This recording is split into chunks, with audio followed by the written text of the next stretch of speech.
சென்னை மாநகராட்சி பொறுத்த வரைக்கும் அந்த பிஎல்ஓவாக நியமிக்கப்பட்டவர்கள் 4ஆம் வரை தான் படிச்சிருக்கிறார். அவர்கள் எப்படி போய் வாக்காளர் இடத்துல இந்த வாக்காளர் படிவத்தை கொடுத்து அந்த வாக்காளர் எடுத்து சொல்ல முடியும் விவரங்களை? இதை நான் சம்பந்தப்பட்ட அதிகாரிகளிடத்திலே எங்களுடைய கழக நிர்வாகிகள் பொறுப்பாளர்கள் தெரிவித்தும் கூட அதையெல்லாம் மாற்றாமல் இருக்கின்றார்கள்.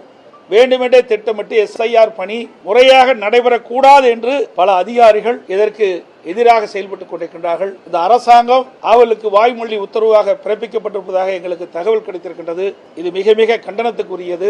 அரசு அதிகாரிகள் தேர்தல் ஆணையம் நேரடியாக அனைத்து பணியாளர்கள் நியமிப்பதில்லை. அந்தந்த மாநிலத்தில் இருக்கின்ற அந்தந்த மாவட்டத்தில் இருக்கின்ற மாவட்ட ஆட்சித்தலைவர்கள் மாவட்ட தேர்தல் அதிகாரிகளாகவும் மாநகராட்சியில் இருக்கின்ற ஆணையாளர்கள் அவர்களுடைய தேர்தல் அதிகாரியாக இருக்கின்றார். அவர்கள்தான் இந்த PLO அலுவலர்களை நியமிக்கின்றார்கள். அப்படி அவர்கள் அலுவலை நியமிக்கின்ற பொழுது தகுதியானவர்களை நியமிக்காத காரணத்தினாலே பல்வேறு இடங்களிலே குளறுபடி இருந்து கொண்டிருக்கின்றது. இந்த SIR பணியிலே ஒவ்வொரு முறையும் தேர்தல் நடைபெறுகின்ற பொழுது அந்த தேர்தலுக்கு குறிப்பிட்ட தேர்தல் நடைபெறுகின்ற நாளுக்கு முன்பாக ஒரு வாரத்துக்கு முன்பு 5 நாளில் அந்த வாக்காளருடைய அடையாள சிலிப் கொடுக்கிறாங்க. 5 நாள்ல கொடுத்துறாங்க. அப்படி 5 நாட்களில் தேர்தல் நடைபெற்ற காலகட்டத்தில் அடையாள சிலிப் கொடுக்கின்ற பொழுது ஏன் ஒரு மாசத்துல இந்த படிவத்தை கொடுத்து வாங்க முடியாது?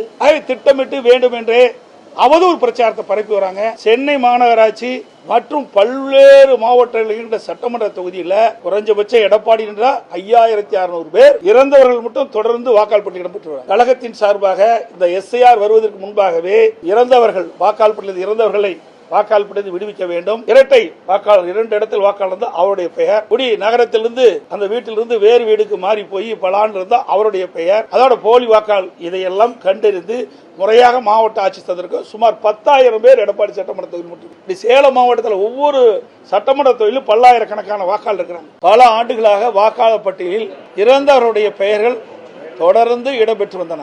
அதோடு நகர பகுதியிலே மாநகராட்சி, நகராட்சி, பேரூராட்சி பகுதியிலே வசிக்கின்றவர்கள் அந்த பகுதியில் இருந்து வேறொரு இடத்திற்கு குடிபெயர்கின்றார்கள். அப்படி குடிபெயர்களுடைய வாக்காளர்களும் அந்த வாக்காளர் பட்டியலில் இடம்பெற்று வந்தன. அதையெல்லாம் SIR பணி மேற்கொள்கின்ற பொழுது இறந்தவர்கள், குடிபெயர்ந்தவர்கள், போலி வாக்காளர்களை கண்டறிந்து அவையெல்லாம் நீக்கப்பட்டு ஒரு உண்மையான நேர்மையான வாக்காளர் பட்டியலை தயாரிக்கப்பட்டு அதன் மூலமாக தேர்தல் நடைபெற்றால் ஒரு நியாயமான தேர்தல் நடைபெறும். அதைத்தான் நாங்கள் குறிப்பிட்டோம். SIR பணி என்பது மிக முக்கியம்.